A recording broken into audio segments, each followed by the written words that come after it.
gender diversity wasn't talked about. And so I was just living with it. And I didn't realise that when I was in a room and I was having a conversation with people and my voice wasn't being heard, it wasn't because it was invaluable what I was saying. It was just because the majority, well, everybody else around me was, a different gender, and they just thought differently. And I probably didn't know how most effectively to deal with that because, as I say, it wasn't something that was talked about. Now it's fantastic. It's amazing. You can talk about it. Welcome to the LMF Network podcast. My name is Sonia Barlow. I'm the founder, CEO, and host. This podcast is all about sharing career stories, spotlighting amazing individuals doing extraordinary things. The LMF Network is on a mission to build the careers and confidence of 25,000 people by 2025 through mentorship, masterclasses, and meaningful conversations. This podcast is what you've been asking for. We cover everything from career stories, spotlight extraordinary individuals, all the way to how to overcome imposter syndrome, build on resilience, and just succeed in the way that you want within the workplace. Welcome to the LMF Network podcast, and this is a special episode with our partners VASS UK and Ireland, and we are so excited to be talking all things careers, friendships, financial freedom, flexible working, business travel, and most importantly, how to land the job of your choice. So with me today, we have Harpreet and Georgina. Hello. Hi. I am definitely not going to do the injustice of introducing you both. So Georgina, would you like to go first, and Harpreet yourself? Yes, certainly. Yes, thank you. I'm Georgina Owens. I am a technologist. I've been working in technology my entire career, and I've worked in large organisations, small organisations, and fought my way up to the leadership position that I'm in now. And I'm happy to share lots of insights today with you. Thank you, and Harpreet? Yes, and thank you for having me today. So my name's Harpreet, and I am the lead customer-centric on the global go-to-market team in VASS. And like Georgina, I've been in tech my whole career, started out at school because it was fun, and been having fun ever since. So it's been good. So one thing I've picked up from both your introductions is tech. For me, I understand tech as now a lifestyle. Every business company has to incorporate a version of tech. But when you talk to young professionals or the talent of tomorrow, they get frightened by the word tech because they think, they need to be technical or computer scientists or coders. So I'd love to just understand, when you say tech, what are the skills that you're actually using in your day-to-day job roles, and how did you learn they were your skills? I can go first. Yeah, go. The biggest one is communication. And that was, I worked in retail as like a side job, even when at university. And it's when we say working in tech, it's more around the soft skills. So yes, there's an element of understanding the technology, but it's actually having the personable skills to understand what the customers are technically going through. It's being able to then communicate with them around solutions. It could be also around marketing or people and talent. So it might be a tech-led industry or a tech-led company, but there's so many departments to it that it isn't just one. Yeah, I think that's a really good answer. Also, there's real deep tech where, you are getting into the nuts and bolts of it, where you are doing the sort of coding, the designing. And I'd say really the skill there is much more about problem solving. Yes. If you love solving problems, then you're going to really enjoy technology. But it's also about delivery and really seeing something that you're doing make a difference, and I think that the rewards that you get from being able to solve a problem, build something to solve that problem, and then deliver benefit to the business, that's really what technology is about. And given the pandemic and where we are now, tech has definitely evolved. I mean, prior to the pandemic, it was Yammer and Microsoft Teams, and now it's Slack and WhatsApp and tech on your phone and our ChatGPT, which is basically taking over the world. Yeah. We've evolved a lot in the last 2-3 years, but I think one element that's really evolved in the world of tech is flexible working. Yes. Flexible working has totally evolved the way in which we work. So even today, I was looking at hiring additional people to my team. And I was looking at my budgets and I thought, okay, but why should I just limit myself to the UK? Yes. There are amazing people all over the world that are able to do this job, maybe on a cheaper budget Yeah. as a business owner, but for where they are, they'll still be earning more. And so for me, that's a way of helping the economy and developing different nations and giving back in ways that you can't. But I think outside of that, it's also about the ways that we're now performing our roles. So during the pandemic, most of us, if not all of us, could do the work from home. Yeah. But recently, you've seen companies be like, that was great whilst that was happening, but now we need you back in the office. I don't know how you feel about this, but for me, if I can use WhatsApp and Slack, if I can have walking meetings, if I can work from anywhere in the world, why would I want to go back into the office 5 days a week? Yeah, no, that's a good point. I think there was a statistic as well saying it was around 76 people were looking for more hybrid roles because they prefer the flexibility. And even in VASS, we've done that, and we do the hybrid role, and we make sure that we understand people's personal responsibilities, and we have that home-life balance, that work-home-life balance. And that's important, because if they are burnt out with work, how can they bring their best self? Or if they're burnt out at home, how can they bring their best self to work? And one of our values is people. So it's really making sure we look after our team, and it's more of a family orientated culture. One thing that I heard you say, Harpreet, was your best self. Yes. Your best self is way different to people being trying to tell us bring your whole authentic self to work. I don't think that you can bring your whole authentic self to work, and neither do I really want to. I want to be my house Sonia, and I want to be my work Sonia. Yeah. What do you think, Georgina? Yeah, I think that's a really great point. I think going back to the hybrid and people wanting to see bums on seats again, I think it's an interesting time, because lots of families have made adjustments to their lives. You know, they've got dogs. You know, they've got rid of their people that were helping them out in terms of, you know, home caring and stuff like that. And so, you know, it's really inconvenient for people to have to now suddenly start changing that again. And I think that's going to go on for quite a long time. And companies, you know, it's great that the VASS are aware of it. I think really it's the large corporates that are less aware of it, and they need help and guidance to really open their eyes to the impact of some of the decisions that they're making. And just recently, so online, they were sharing that the big techs of the world, so the Facebooks, the Googles, the eBays, they are reducing their benefits at work, meaning that they no longer need the pool tables, the free drinks, the extracurricular activity. But I'm here being like, you never needed it to begin with. You know, it was a way to capture people and to bring them into the mix, which is great, and it worked whilst it worked. Outside of that, another big perk that companies think is a perk that possibly isn't is business travel. Yes. I was commissioned for a business when I first started LMF Network, who said something along the lines of, we've been looking to hire women in the workplace, but no one wants to apply to our job role. And so I went through the job description. I was like, okay, well, at the bottom it says not remote working, but traveling. Or we will require you in the office 4 days a week. I was like, what does that mean? And they were like, oh no, it actually means nothing. You know what? It's actually optional. I was like, what do you mean it's optional? But it's not what it says. And they were like, no, we just know that people love to business travel, so we wanted to give them that opportunity. And I was like, but by not sharing that it's optional business travel, or how many days of business travel will take, or where it will be, or if you're staying overnight, you've then completely disregarded a wide market pool of talent who have commitments, lives, and majority are women who can't sustain this lifestyle. And also, I would be suspicious with that response, which is, well, why did you put it in there? You know, I don't believe you. You're going to want me to. Yeah. So I would be, you know, suspicious with that kind of response, because you put it in there for a reason, right? And how does business travel, or the world of traveling for work, how has it changed in the last few years? And what do you think the future looks like, especially when we're thinking about tech, skills, flexible working, and the future of work being something that's sustainable? Yeah, ESG is a massive trend at the moment. Sustainability, even investing ethically on the financial services space as well.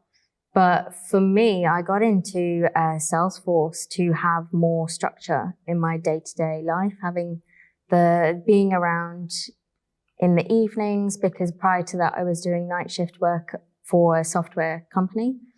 And then it's quite ironic how now with my global role, I'm traveling a lot more.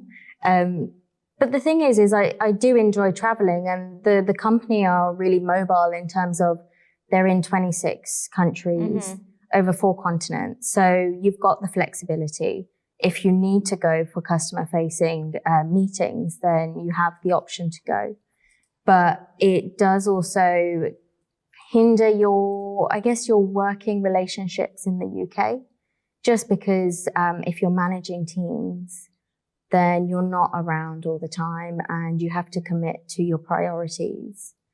Even in friendships outside of work as well, because I don't know about you, Georgia, when you were doing your traveling for work, but on the weekends, if you are traveling during the week, you don't want to be doing much on the weekend. You were probably recovering from the time and the jet lag, but then also you're just trying to, because you're constantly switched on when you're out in those weeks. Yeah, that's very true. And I think a lot of people think that traveling is glamorous. Yes. It's not really very glamorous at all. You stay in glamorous hotels and you get all of the facilities. I mean, it's really airports, hotels, airports. They become your taxis. Your best friend and your bus stop. Yeah, exactly. Absolutely. Right. And you have to then fit in the rest of the work around, around the traveling. I used to travel to India a lot because of the time difference. But see, the thing is, I said, as in like, I used to travel to India. I'm hearing that being like, amazing. Fun. Yeah. I was like, oh my God, fun. Obviously, in our business travel, I know it's not fun, but I'm like, so what did you see in India? Where did you go in India? No, I didn't see or go anywhere apart from the office. Yeah. But the thing is that our day used to start at 1:30 Indian time because that's when UK come online. Yep. I was actually up at 8 in the morning doing work in the morning. UK. And then US would come online. So I'd start to talk to because they'd be like, oh, you're awake. So you'd start to talk to the US people. It'd be midnight and you'd be like, I've got to go to sleep. Yeah. That was really the day. So but that's the thing, right? I remember one of my first business travels, I was like, yes, I definitely want to go. And they were like, well, you're going to be based in Germany. Great. They were like, you're going to be based in Dusseldorf. Okay, great. I'm going to see stuff.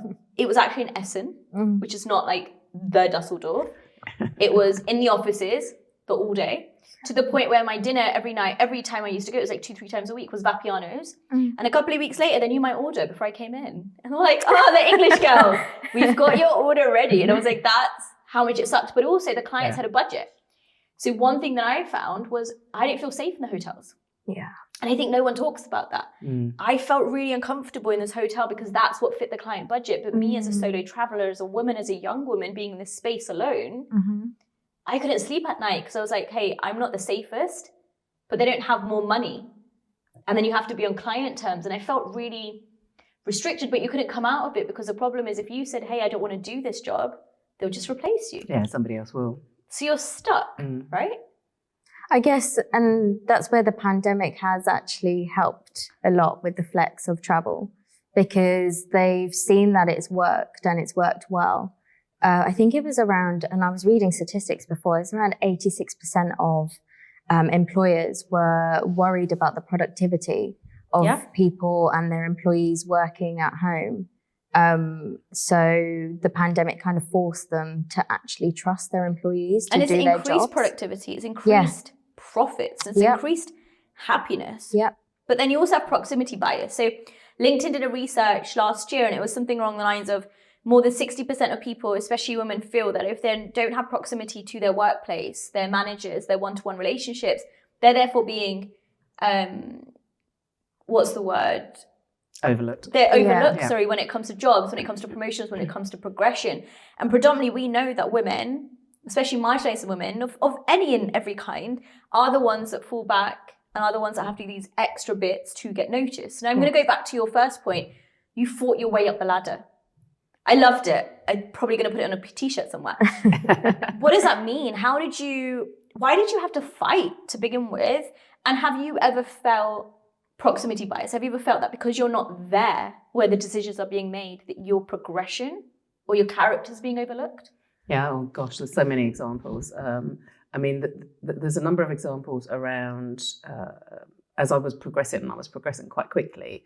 and then all of a sudden being told, no, you're too young, you can't be promoted again, you're too young. And I'm like, really? What? How is that possible? That was kind of one of the examples, and it's just not really explained. It's just like, you're too young. Yeah. It's like there's this framework that you've got to be a certain age before you can be something. But I think the other real thing that came home to me, and it's taken quite a long time for me to realize it, because gender diversity wasn't talked about. And so I was just living with it. And I didn't realize that when I was in a room and I was having a conversation with people and my voice wasn't being heard, it wasn't because it was invaluable what I was saying. It was just because the majority, everybody else around me was, a different gender, and they just thought differently. And I probably didn't know how most effectively to deal with that, because as I say, it wasn't something that was talked about. Now it's fantastic. It's amazing. You can talk about it, and it's recognised, and people that we work with are aware that there are differences. So it's fantastic that we have that now. Yeah, I agree. And even in VASS, we're a 40% female, 60-40. So that's great. I mean, it's above industry average, right? The industry average is still like 15%. I'm like, how is it not shifted? Yeah. In the amount of time, effort, and money that you're putting towards these things. Yeah, I agree. And I think even over our management team, it's the same 60-40 split. So and I think that helps encourage more individuals when they're getting referred, or even our attrition is like 4%. But when they're obviously looking for jobs and they see who's across the management team, that makes a massive difference when they can see a gender split, an ethnicity split. It's all about diversity and inclusion. And I think diversity in all spectrums. So for me, if we're having an all-female panel, but every female is the same or similar, for me, that's not diversity either, because it's the similar thinking perception. So I think diversity comes not just in gender, but socioeconomic backgrounds, income, class, culture, perception, neurodiversity. You want to bring something different to the table, because you fundamentally want to create products or services that fit your market. Correct. And a lot of the time we tell businesses, right, like 85% of talent now looking at your company pages, your Instagram, your LinkedIn profiles to see who works there, to see what they're doing. And if your people were encouraged to talk about their business fruitfully and say proudly, this is what we do, that increases your traffic by 30 times. Yeah. But still, that's not taken seriously. Yeah. And I don't know why. I mean, it's hard to understand why it's not taken more seriously. I guess you get stuck in the day-to-day of running a business, and it takes a lot of effort. It takes extra effort, and not everybody feels they've got the energy to dedicate to that. So businesses need, and senior leadership people need to be reminded of the importance of it. So I don't think we can ever give up and say it's over, it's done, tick. It's a continuous journey. And I think one thing I'm also hearing is that you all have obviously come into these positions of power and of privilege. Did you have mentors when you were getting into these positions of power and privilege? Or did you even know what mentorship was? No. Or is it a new thing? Because everyone's right now like mentorship. Buzzword. Yeah, I agree. And for me, I didn't. And I've only actually started looking at it this year, because I feel now, given a lot of shift, a lot of changes. I'm mentoring myself, but I've never had mentors. So I don't know what I don't know. So I'm open to hearing another person's objective opinion. I didn't have a mentor, but I had a network. So I've always worked really hard on building my network around me. What does that mean? What does it mean to have a network? Especially for those people who are watching, listening, I guess a network also, I feel like, is quite a loaded word. So I'm not really sure what people mean by it. Yeah, okay, that's a good challenge. A network really is having people around you that you can trust. Okay. People that you can, not necessarily like-minded. No, because it's also good to have people that will challenge you. True. So I think it's people that you're having a bad day, you can pick up the phone, you can send a WhatsApp, and you can say, I'm having a really crap day. and they'll say, what do you need? And they'll kind of just be there, or, you know, even if they can't be there physically or they're too busy, but you just know that they're feeling your bad day with you. And I think that's what a network is. That's a great definition. I think I would have put it down to having a network of people in the same industry, so you all feed off each other, and even in different roles. It might be at the same kind of roles or even technical roles, but you kind of all have the same understanding of the difficulties, maybe not at the same level or intensity, but that's what I would put down a network for. But I think that's great. Both definitions are awesome. And I know we get tons and tons and tons of questions from people being like, especially the younger talent. Now, I don't mean younger in terms of age, I mean experience. Yeah. Right? So you could have a lack of experience, but you could have been a mom who's gone and raised 4 kids and now you're getting back into the workforce. So when we say young, we mean experience, not age, because I don't think age should be a factor necessarily. But those who have little to no experience talk about networks very often. We know 80% of your opportunities come through your network. But how you build that network, how you grow that network, how you nurture that network is really difficult. Yeah. And that network starts the minute that you, not even when you leave school, while you're at school, you know, staying in touch with some of your school friends, watching what they're doing as they watch what you're doing, you know, wherever they might end up, whether it's the same industry or a different industry, or you know, it's really just about staying in touch. And putting the effort in. Again, it takes effort. It's not an easy thing to do. It's much easier just to come home and go to bed and not bother and with you know, staying in touch with people or even meeting up with people. But I think, you know, it's and one of the things is when you're new in post, a lot of people drop their friends and network because they're just so busy. And I really encourage people, you know, keep those networks going, because you might not need them now. They might actually need you, but you know, you will definitely need them again in the future. So I think it's really important to keep them living. I agree. I think that's where social media also helps. Obviously, the more business orientated social media, because then you are keeping in the know of what your networks are doing, if there's anything that you could help by them posting, or even vice versa, with you posting, your networks can also help. Yeah. But I guess I understand what you're saying, and I'm going to disagree slightly in the sense of, what if you've never had a network, or what if you just don't like the people that you went to school with, and then you went to university and you're all by yourself? Or come out of university and you started working. Like, I know in my case, I had amazing friends at university and they are my biggest cheerleaders now. But when I went into the workspace, I became like a corporate zombie. So I deleted all my socials. I stopped connecting with people. I just went to work.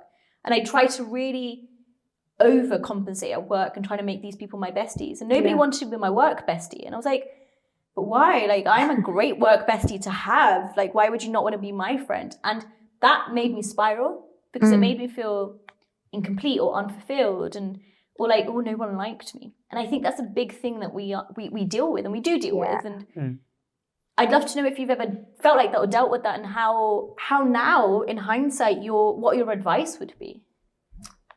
I have definitely dealt with that, and it's similar to you.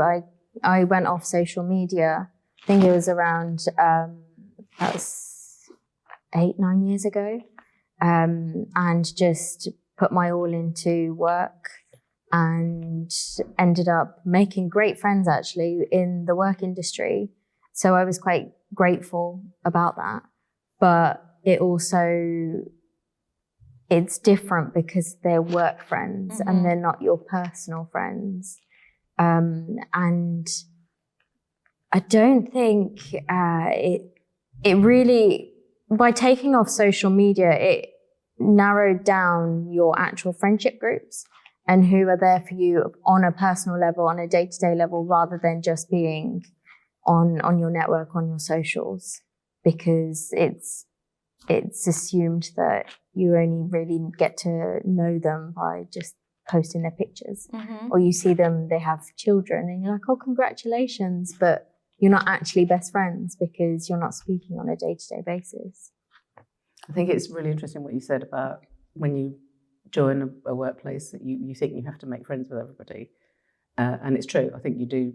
There's definitely a feeling that that's what you want to do. I think what's important is recognising that you need to be able to work with everybody. You don't necessarily have to be friends with everybody. So you need to be civil and kind and pleasant.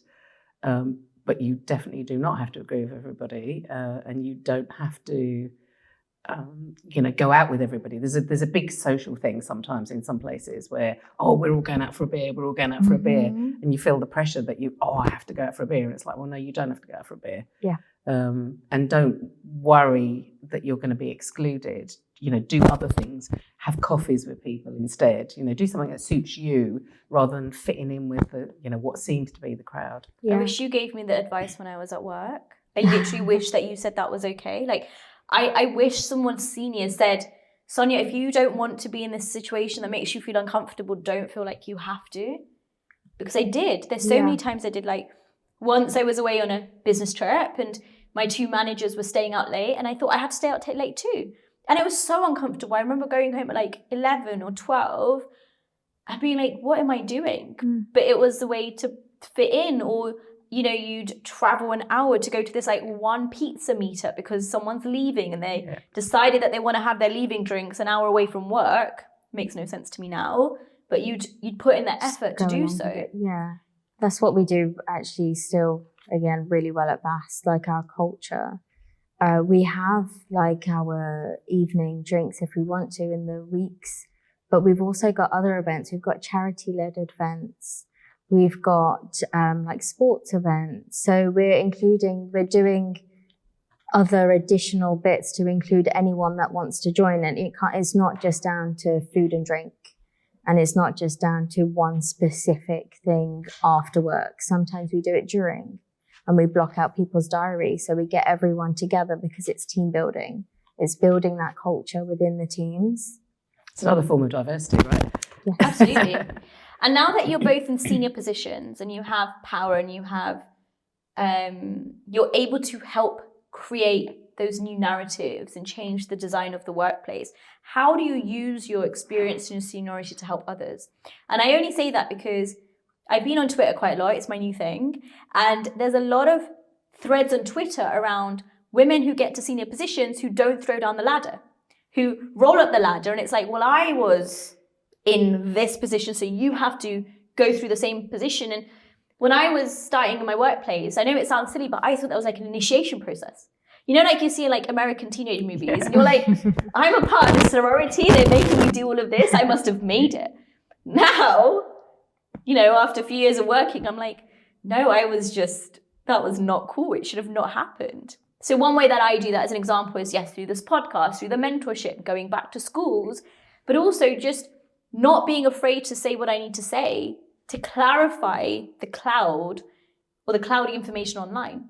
Social channels are really important, and that's where people are. What are some things that you do to kind of, change and level the playing field and kind of help people up that ladder?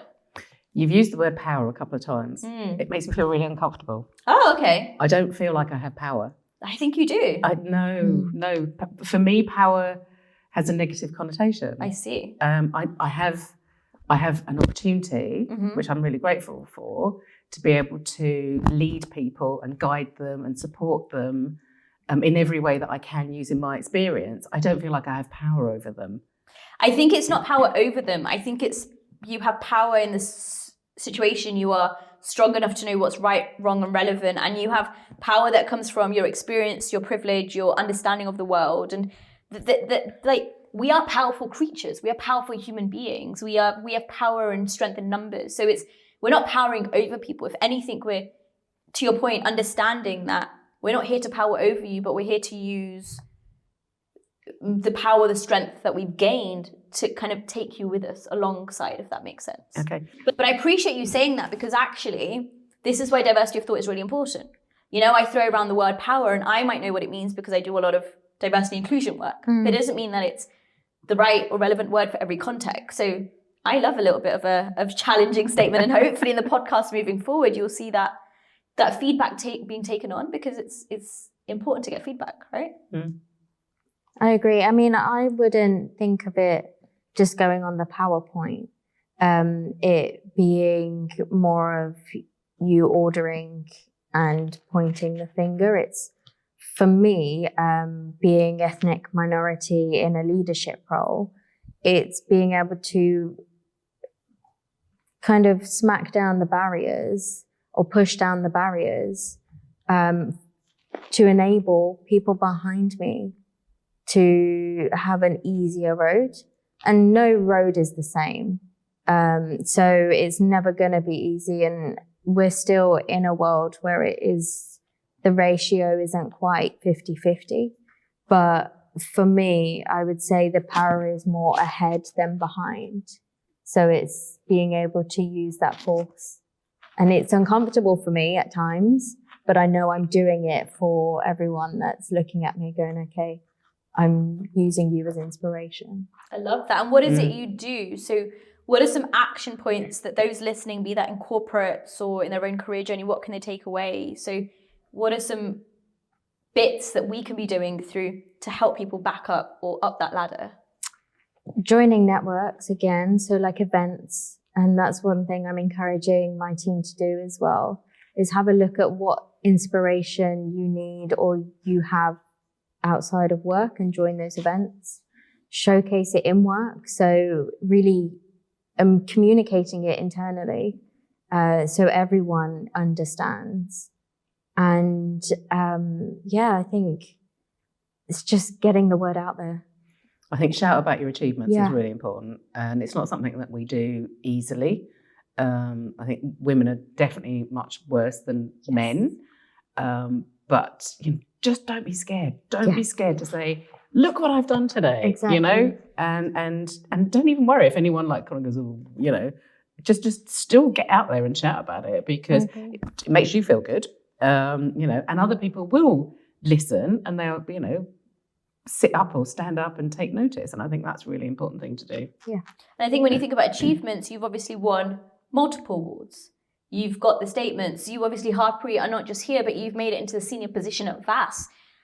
What does that mean for you in terms of your personal confidence and your growth? Do you take a second to reflect and look at the mirror to be like, wow, okay, I've made it, or I'm making it? Or do you just run past it and just think, what's the next thing?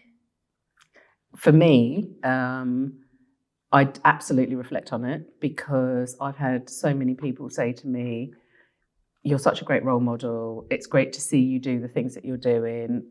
It makes me feel like I can go somewhere. It makes me feel like I can follow in your footsteps. That that there are doors that can be opened for me to progress." So yeah, I will absolutely shout about it.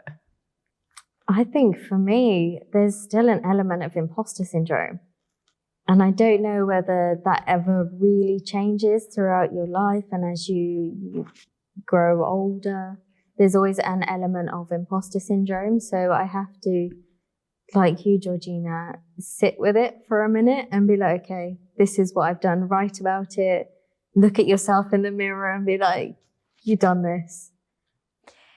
So earlier on, we were talking about tech roles and the skills that are required. So I'd love to understand individuals who are wanting to get into the world of tech. What are some skills that they should be learning today, and how can, individuals who want to get into the world of tech, what are the skills that they should be entertaining, and what kind of companies do you think are doing well or best practice when it comes to diversity and inclusion? I think there's lots and lots of really useful material out there. There's LinkedIn, there's Medium, just Google anything and you'll find hundreds and hundreds of different articles. Read, be aware of what's going on around you. If you go and talk to a prospective employer and you're aware of the business landscape and the impact of technology on it, then you're going to be in a much better position. So I think that's really, everything is all about digital transformation. Mm-hmm. Don't get scared when people say digital, because digital is just the use of technology to enable business to do something in a different way. But people sort of make it sound as if it's something magic. It's not magic, really. So I think just read, debunk the myths, if you like. Yeah. I think for me, it's like you, Georgina, Google, read, There is a lot since remote working, like business schools, online courses that you can do. Identify what your personal skills are and leverage that.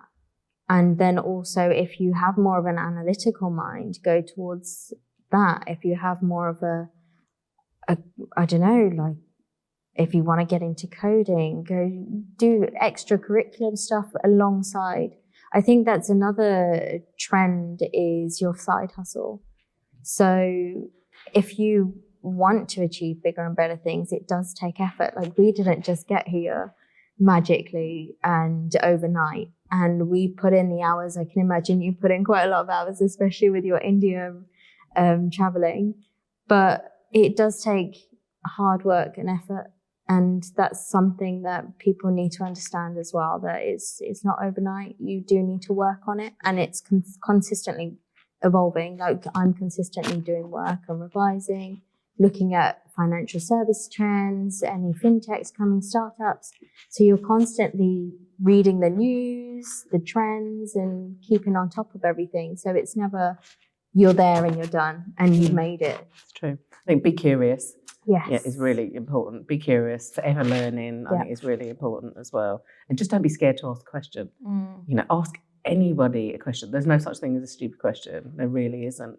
And that's what I just do, is I just say, right, explain it to me. Tell me how it works.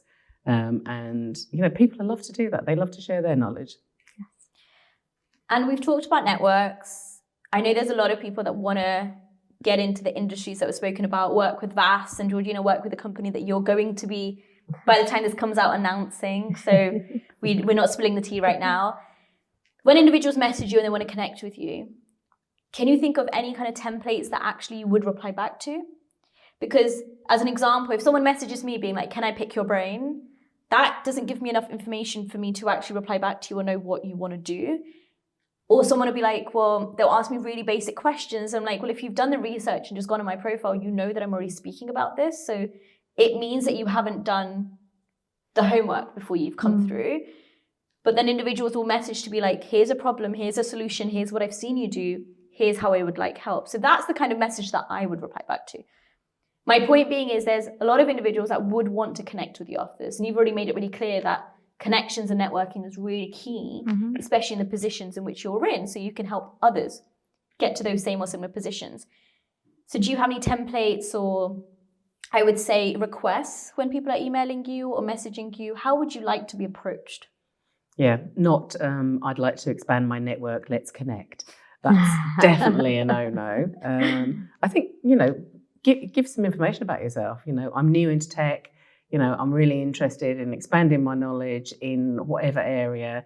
And that's why I'd like to connect with you, so that I can follow you, learn from you, see some of your posts, something like that. Just a little bit about yourself is going to make it so much more of a meaningful connection. Yeah, I agree. And if they are wanting a foot in the door in the company, it's also doing some company research and explaining why they want to join and what they've seen, what really interests them in not only the industry, but working with the team, the technology, having a little bit more understanding or showing they understand just by a few words.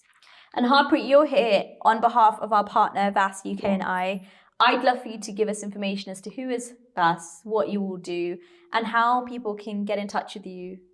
For what? We've been in UK for 10 years now, and Ireland for now a year. But VASS as a whole is around a 20-year-old company, organically grown, and it's a Spanish company. And they, again, as you can imagine, the culture is just dispersed through the other countries. And we do everything around digital transformation. So it could be the Salesforce of the world, Appian, SAP, cybersecurity, like you name it. So we've got options for any of the people watching or wanting to get into tech. In terms of the UK, we have a team that are actively looking at recruiting and getting people on board. So just watch out on socials. On our socials, it's VASS UK and I, LinkedIn, and then also on our website and Instagram as well. So I've been a customer of VASS and have worked closely with a number of people within the organisation, and I was lucky enough to have quite a few Salesforce resources come in and helping me with some pretty big meaty problems actually. Somebody from Spain, somebody from England, and I think somebody from Italy. So I had a whole bunch of different resources going back to our anybody can be anywhere kind of thing. And it was great because from their point of view, they came and learnt all about the business that I was in. But it was also great to get their experience of other businesses that they've worked in, that they could bring those lessons. So, I mean, I don't work for VASS, but having been a customer, I can absolutely vouch for the individuals within there. You can see that they enjoy their careers because of the vast range of experiences that they get. Yeah, exactly. And we're a consultancy, so it's around being able to give our advice based on our knowledge, based on our experience as a collective, not an individual. But then also growing the relationships with our customers. Because if we don't embed ourselves with our customers, how are we really going to get to know the nitty-gritty issues? If we put our customer hat on when we're building, when we're implementing, or even designing the solution, we do it in the mindset of being the customer. Well, thank you. And my final question to both of you is, if you had to give one piece of career advice, what would it be? Well, mine is don't wait. Don't wait for something to happen to you. Have a plan, go after the plan, but be prepared to change that plan when you need to as well. So many people, think that they've got to wait a certain amount of time before they have a family, or before they change jobs, or before they go after their dream role. Just be really kind to yourself and allow things to happen, but guide them along the way. And I've got a really good quote, which I'm going to say and read it off. Sometimes it is just a semicolon making the difference between success and failure. And that's from Rashima, founder of Girls Who Code. And it's essentially just saying, you don't have to be perfect to get started. You're going to experience fear, you're going to experience failures. That's just the way of life. It's what can you do with what you're experiencing and push forward. Find your allies and your mentors to help you guide you through those. But yeah, don't wait and be curious. Well, Harpreet and Georgina, thank you so much. What a great episode. I've learned so much myself, and I just want to say a big thank you. Thank you. Thank you very much. You can get involved in the podcast by following @LMF Network or getting in touch via hello@lmfnetwork.com. You can also watch the visual podcast on YouTube and Spotify, Instagram, TikTok, and LinkedIn. So make sure you hit subscribe, make sure you join in the conversation and share with all your friends, family, and network because, and we say this, 80% of your opportunities come through your network. And so we really want to make sure that we help you shine.